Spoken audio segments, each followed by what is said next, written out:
Good morning, everyone. Coach Michael P. here. Happy Thursday. How are you doing? I'm doing good. I got my coffee. Love my dog. I got my dog down at my feet, and always glad to be here with you for another episode of 30 Days to an Elevated Mindset. Today is day 18. Yeah, day 18. And today we're going to talk about something called strategies, and it's going to tie right into what we talked about yesterday, which was how do you take in the world? Are you visual? Are you auditory? Or are you more kinesthetic, that touchy-feely kind of thing? So strategies, do you know that you have a strategy for everything you do? You have a decision-making strategy, you have a buying strategy, you have a get-out-of-bed strategy. Pretty much anything you do, there is a strategy there for how and when and why you do it. But with all of these things, we just do it so automatically we don't think about it. So let's take getting out of bed in the morning. How do you wake up, or what prompts you to wake up, or more specifically, to get out of bed? So, do you wake up and then lay in bed with your eyes closed, listening for the alarm? And then when the alarm goes off, that's your trigger to get up out of bed. Or do you maybe wake up like I do and just look at how much daylight there is outside? You know, I stay in bed until I see just enough daylight that I get, okay, we're in the morning. It's not too early that I have to get up right at the crack of sunrise, but yeah, there's enough daylight out there. It's time for me to get up and get moving. So when we talk about strategies, we're talking about how we process information. And with this, there's three things that we focus on: visually, auditorily, or kinesthetically. So again, that touch and feel. So what you want to do when you're thinking about a strategy, and let's talk about a buying strategy. And specifically, I'm thinking like, what's something you want to buy? Maybe you go shopping, you want a nice new pair of shoes, a new outfit, a new computer, or something. Like when you're out looking for something that you desire, what is the process? Which sense gets activated first when you walk into a store? So for me, I see something. The first thing that happens is it comes into my visual reality, visual awareness. And I'll see something and I'll walk over towards it. And I didn't realize this until I went through this process and really had to think it through. And I actually went shopping to validate this. So I'll see something that just catches my eye. I am a visual person, so that is where things first typically come into my reality, into my consciousness. So I see it, and then I walk over and I touch it. And this is something I wasn't really clear on until I was just observing myself at the store. I have to touch something. I have to see how it feels, because if it's not going to feel right to me, if it's going to feel itchy or scratchy or too stiff or too tight or too elasticy or too whatever, then I don't care. It doesn't matter. I don't want it. So one, visually, I have to see it. Two, I have to touch it and feel it. I have to experience it. And then three, and this is the other one along with visually, auditory, and kinesthetic, is what's known as auditory digital, and that's that self-talk in our brain. So the next thing I would do, if I see it and it appeals to me, I touch it, it feels right, I look at the information about it. So typically look at the price, maybe see if it's on sale. I might look at what it's made of, what materials it's constructed by.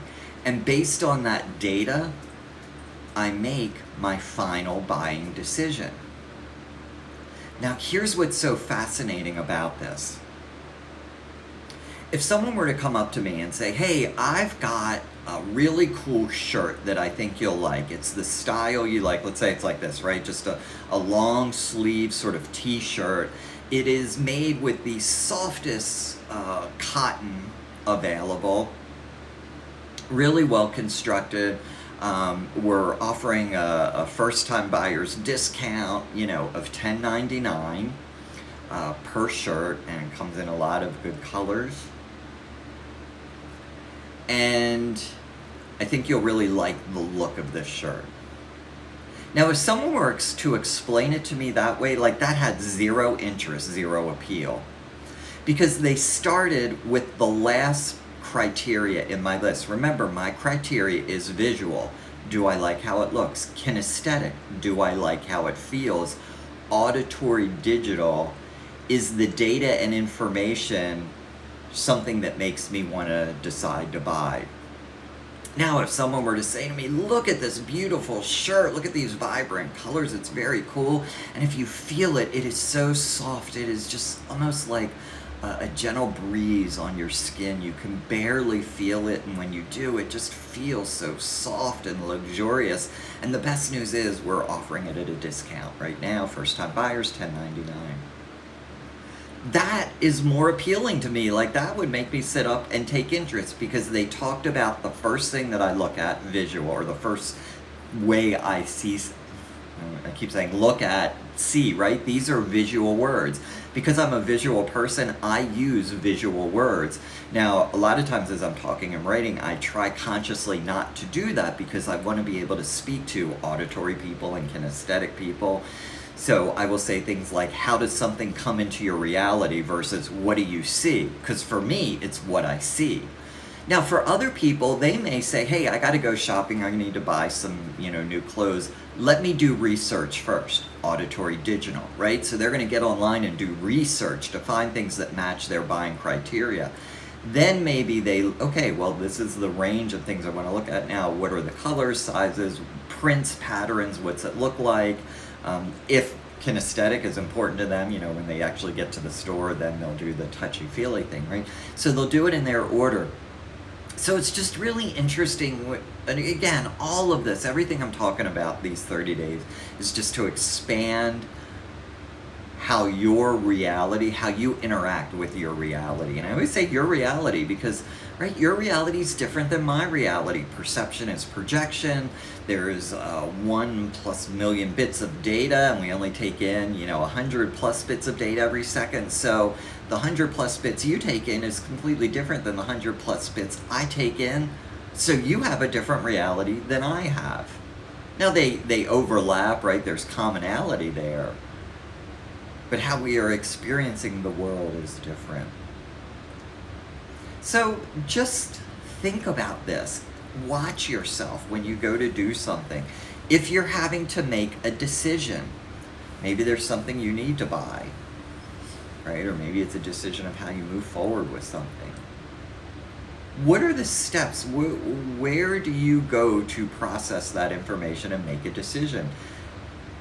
Is it the first thing auditory? Are you hearing something that makes you say, oh, I want to learn more, let me go see it, right? Or do you see something that makes you think, I want to learn more, let me do some research? Or do you feel something first that makes you say, hey, I want to know more, let me go see what it looks like, let me go hear what other people have to say about it, right? So what way do you make a buying decision? Now, if you really understand this, then you can use this when you have to make decisions. Like for me, when I go shopping for clothes, I'm so clear now, like, oh, I'm going to go into the store, I'm going to see what attracts my eye, I'm going to go touch it, and then I'm going to look at the information about it. And so I do that now, both automatically, but also intentionally, because I know that's how I do those things and how I best get to a decision.